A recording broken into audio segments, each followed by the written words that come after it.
महापुराण की कथा कहती है यदि राहु है, केतु है, शनि है, मंगल है, बुध है, शुक्र है, शनि है, आपको कोई भी ग्रह परेशान कर रहा है, आपके जीवन में कोई ग्रह अगर अनिष्टकारी है, आपके जीवन में अगर कोई ग्रह अनिष्टता प्रदान कर रहा है, तो निवेदन है शंकर के मंदिर में जो कलश लेकर आप जाएं, जल लेकर जाएं, उस कलश में मात्र अक्षत के 2 दाने डालकर ले जाएं, मात्र 2 अक्षत के दाने। जैसे सूर्य नारायण को प्रसन्न करने के लिए अपन कुंकू डाल लेते हैं, हल्दी डाल लेते हैं जल में, या चने की दाल डाल लेते हैं जल के अंदर। सूर्य नारायण को प्रसन्न करने के लिए हमने चने की दाल डाली, कुंकू डाला, हल्दी डाली, और कभी कभी सूर्य नारायण भगवान से बहुत जरूरी काम है और वो कार्य हो ही नहीं रहा है, या तन पर कोई रोग हो गया है, तो उसको मिटाने के लिए कई बार हमने भगवान सूर्य को अर्घ देते समय सफेद फूल भी डाला है, कभी लाल फूल भी डाला है। उसी तरह भगवान शंकर से निवेदन करने के लिए, हमारी ग्रह दशा सुधारने के लिए जल के पात्र में 2 अक्षत के दाने, अक्षत भी पूर्ण अक्षत, पूर्ण अक्षत, खंडित नहीं, पूर्ण अक्षत भगवान शंकर को समर्पित कर दें।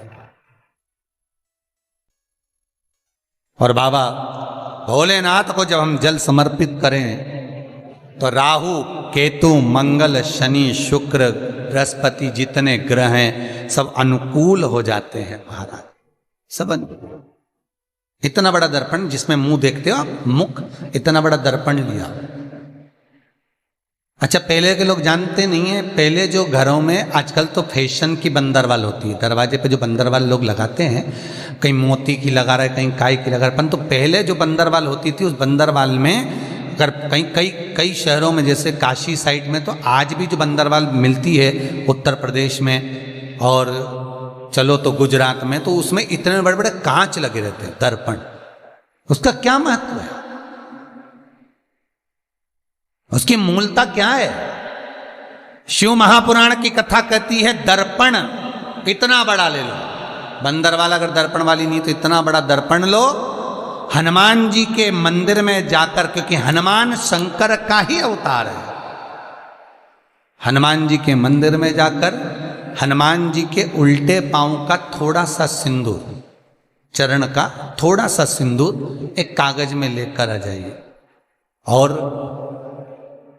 हनुमान जी के छोटे भाई, हनुमान जी 6 भाई हैं, उसमें गतिमान, हनुमान जी के छोटे भाई गतिमान का नाम लो, और गतिमान का नाम लेकर उस दर्पण पर सिंदूर से त्रिशूल बना दो, सिंदूर से त्रिशूल बनाकर उस दर्पण को घर के बाहर, दर्पण का मुख बाहर की ओर, ऐसे बाहर की ओर मुख कर कर दर्पण को घर के बाहर या दरवाजे पर, बिल्डिंग पर, ऊपर जाली में, फ्रंट में, कहीं पर भी उसको लगा दीजिए।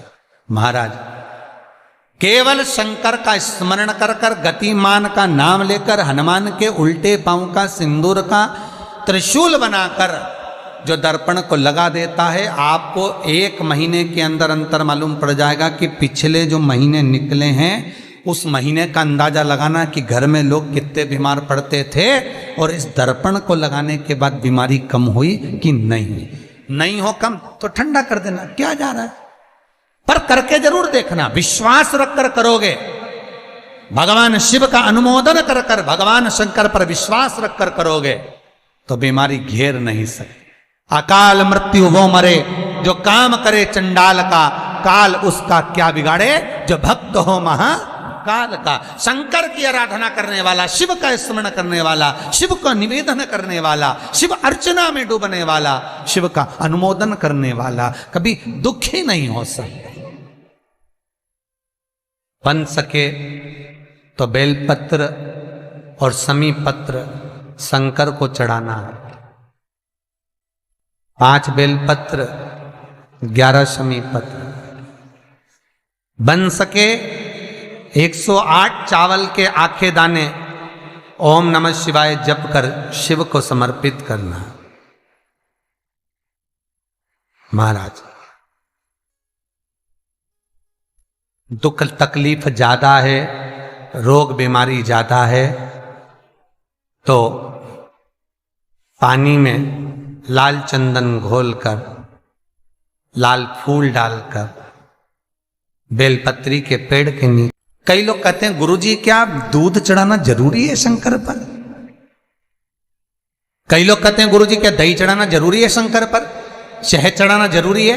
घृत चढ़ाना जरूरी है? शक्कर चढ़ाना जरूरी है? शिव महापुराण की कथा कहती है 5 चीजें शंकर भगवान पर चढ़ती है। दूध अर्थात घर में लक्ष्मी की वृद्धि करता है, इसलिए चढ़ाया जाता है। दही शंकर भगवान पर इसलिए चढ़ाते हैं क्योंकि यह परिवार को जोड़ता है। जिसके परिवार में क्लेश ज्यादा होता है, जिसके परिवार में आपस में तकरार ज्यादा होता है, उसको दही जोड़ता है। शहद घर में चिड़चिड़ प्रवृत्ति को समाप्त करता है। घी रोग को समाप्त करता है। शक्कर मिष्ठान घर में यदि लक्ष्मी आकर जा रही हो तो मिष्ठान समर्पित किया जाता है। इसलिए पंचामृत स्नान का भाव शिव महापुराण कहती है। पंचामृत स्नान का भगवान इसलिए 5 चीजें शंकर को समर्पित हैं। दूध, दही, घृत, शहद, शक्कर अर्थात मिष्ठान। शक्कर से मूलतः यहां शिव महापुराण में शक्कर नहीं लिखी है, मिष्ठान। अब लोग शक्कर पीस कर अभिषेक करते हैं, परंतु मिष्ठान अर्थात गाय के दूध से निर्मित कोई मिठाई,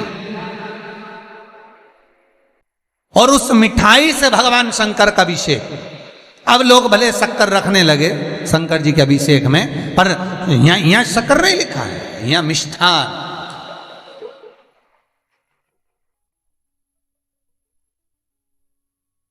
हमारे यहां सहज भाषा में कहते थे उसको खांड अर्थात मीठा।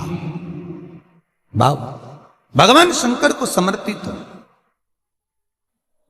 वेद और शास्त्र कहते हैं कि भगवान का यदि कोई प्रसाद बनता है, जन्माष्टमी के समय पर आप भगवान के लिए पंजेरी बनाते हो, भगवान के लिए सुंदर हरीरा बनाते हो, लड्डू बनाते हो, तो भगवान के प्रसाद में गोंद नहीं डलती।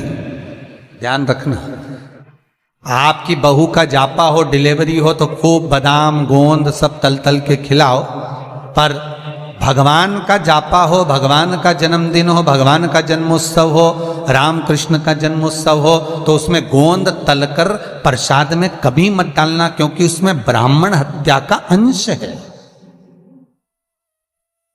ब्राह्मण हत्या का।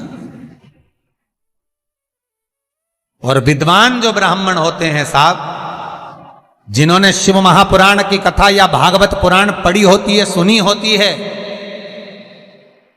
वो ब्राह्मण कभी भी, जो विद्वान ब्राह्मण होंगे वो कभी भी गोंद का लड्डू, गोंद तली हुई कभी नहीं खाएंगे।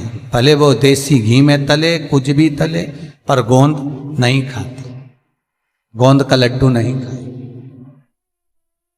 क्यों? क्योंकि इसमें ब्राह्मण हत्या का अंश है।